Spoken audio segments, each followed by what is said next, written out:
Kita sudah sampai di segmen terakhir di Market Review dan terima kasih juga untuk Anda yang masih bergabung bersama kami dan kita masih berbincang bersama Dekan Ibu Karmelita Hartoto yang merupakan Ketua Umum INSA. Ibu Karmelita, kita lanjutkan kembali, Bu.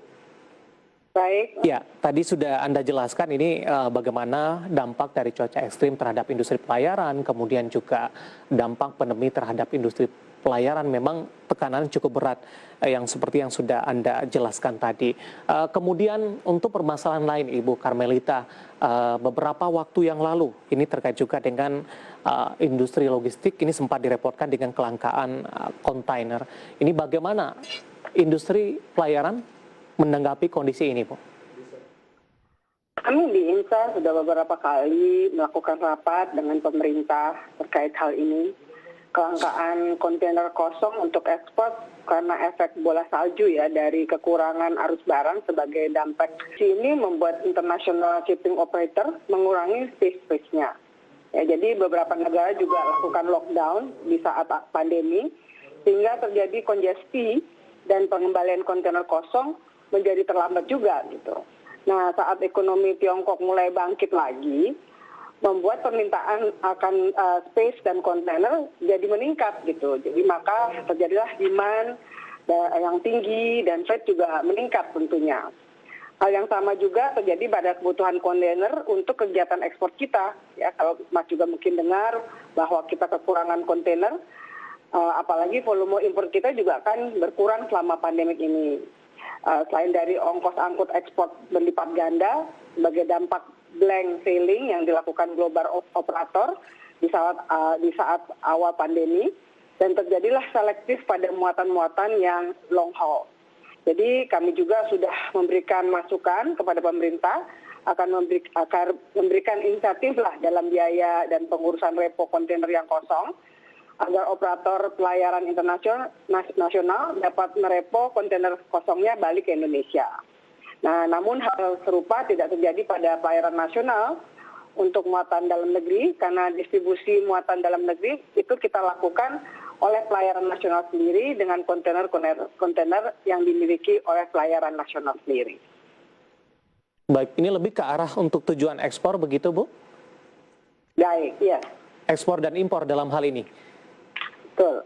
Ya, sementara untuk dari arus barang dari domestik tidak mengalami gangguan? Tidak sama sekali. Baik, kondisi terbaru seperti apa, Ibu Karmelita? Apakah kelangkaan kontainer ini masih terus berlanjut atau sudah ada perbaikan atau sudah bisa diminimalisir sampai sejauh ini? Saya lihat sudah mulai ya ada perbaikan, memang tidak drastis karena memang keadaan dunia juga masih sama, kekurangan kontainer itu di mana-mana bukan hanya di Indonesia, tapi dengan Kementerian Kemenko Perekonomian dan Perhubungan kerjasama dengan Bea Cukai ya juga dengan kementerian-kementerian lain yang terkait. Mereka juga berusaha untuk memberikan jalan dengan mungkin kontainer-kontainer yang tidak bertuan itu segera dibereskan oleh Bea Cukai sehingga bisa digunakan untuk mungkin UKM kita bisa menggunakan kontainer-kontainer tersebut untuk ekspor. Dan sisanya tentunya rata-rata eksportir kita sudah mempunyai kontrak yang panjang, sehingga mereka sudah terjadwal lah ya. Tapi sisanya ini yang di tengah ini, medium size ini. Mereka ya terpaksa pemerintah harus bernegosiasi ya, mungkin dengan membantu lah bernegosiasi terhadap MLO kita agar supaya diberikan mungkin harga freight yang lebih baik lah. Mungkin hanya itu yang bisa kita lakukan karena ini memang B2B ya, jadi agak susah untuk pemerintah terlalu dalam ikut serta dalam hal ini. Baik, ketika Anda tadi katakan di 2020 ini beban yang ditanggung oleh industri pelayaran Indonesia cukup berat ini dan kita sudah memasuki di 2021, Ibu Karmelita. Bagaimana Anda melihat laju dari industri pelayaran? Apakah tekanan masih akan tetap sama ataupun Anda melihat ada nada keoptimisan di sini dengan kondisi yang ada saat ini, perbaikan akan terjadi di 2021? Ya, kami terus terang berharap ya saat ini kan kita wait and see dengan adanya vaksin ke depan ini, apalagi diperbolehkan untuk swasta mendapatkan vaksin mandiri ya untuk pegawai-pegawainya. Ya kita harapkan ini bisa segera selesai, bisa sukses dan cepat sehingga ekonomi juga bisa cepat bergerak. Ya. Kami juga tentunya masih mengharapkan stimulus-stimulus yang memang kita berterima kasih lah ya, maksudnya pemerintah sudah memberikan beberapa stimulus kepada kita, ya tapi kita tentunya masih mengharapkan stimulus yang lain lah, misalnya seperti PNBP yang ditunda untuk pembayarannya gitu ya, sampai selesai COVID lah misalnya. Itu kan semua jasa-jasa pelabuhan sebagian dibayarkan kepada pemerintah kan untuk PNBP itu, jadi kita harapkan bisalah kita dapat penundaan. Lalu OJK sendiri sudah kasih istilahnya stimulus ya untuk menjadikan supaya kita bisa rescheduling utang-utang bank kita, tapi kelihatannya belum terserap benar karena mungkin sosialisasinya masih kurang, sehingga teman-teman juga ada rasa takut untuk membuat scheduling utang mereka karena takutnya menjadi negatif performance ya. Itu mungkin juga salah satu yang kita harapkan, dan tentu kita juga tidak mengurangi ucapan terima kasih juga karena kita juga dapat keringanan PPh 21 ya, juga penundaan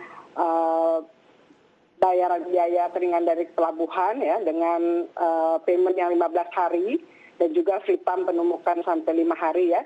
Itu juga kita berterima kasih dalam hal ini, tapi tentunya tadi seperti saya ulangi ya, PNBP kita harapkan bisalah ada penundaan karena memang katanya sedang dibicarakan di perhubungan tapi belum kunjung datang ini, kita belum tahu kelanjutannya seperti apa. Dan tentunya kita juga dengan adanya yang terakhir ya Mas ya, ini adalah harapan kita untuk Undang-Undang Cipta Kerja itu atau turunannya berupa RPP Cipta Kerja, itu kita berharap pemerintah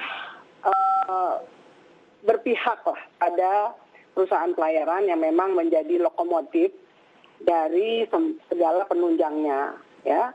Ini penting karena ibaratnya kalau kita tidak didukung ke depan, pelayaran nasional tidak akan menjadi tuan rumah di negerinya sendiri. Dan semua harapan Presiden, kampanyenya dulu kita menjadikan agar menjadi poros maritim dunia dan tidak lagi membungkungi laut, itu akan sia-sia kalau kita tidak didukung 100%. Mungkin begitu dari saya. Baik, terakhir Ibu Karmelita, keberpihakan seperti apa yang diharapkan Bu dengan Anda katakan tadi supaya industri pelayaran Indonesia menjadi tuan rumah di negeri sendiri?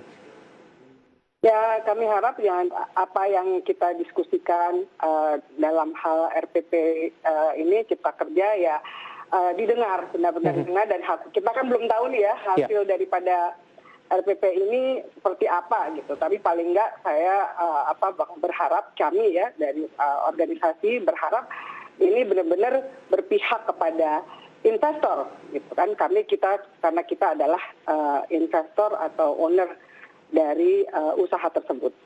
Baik. Ibu Karmelita, waktu kita cukup terbatas. Terima kasih sudah bergabung bersama kami. Ibu Karmelita, sehat selalu Bu. Terima kasih Mas. Baik. Terima kasih, ada Ibu Karmelita Hartoto, Ketua Umum INSA, dan tadi kita membahas cuaca ekstrim dan dinamika industri pelayaran di tengah pandemi, kemudian juga harapan-harapan, dan juga berbagai kendala yang ada dan perbaikan yang diharapkan ke depannya. Dan perbincangan tadi berakhir kebersamaan kita di Market Review kali ini. Akhirnya saya David San Oval dan seluruh kru yang bertugas mengucapkan terima kasih. Sampai berjumpa kembali.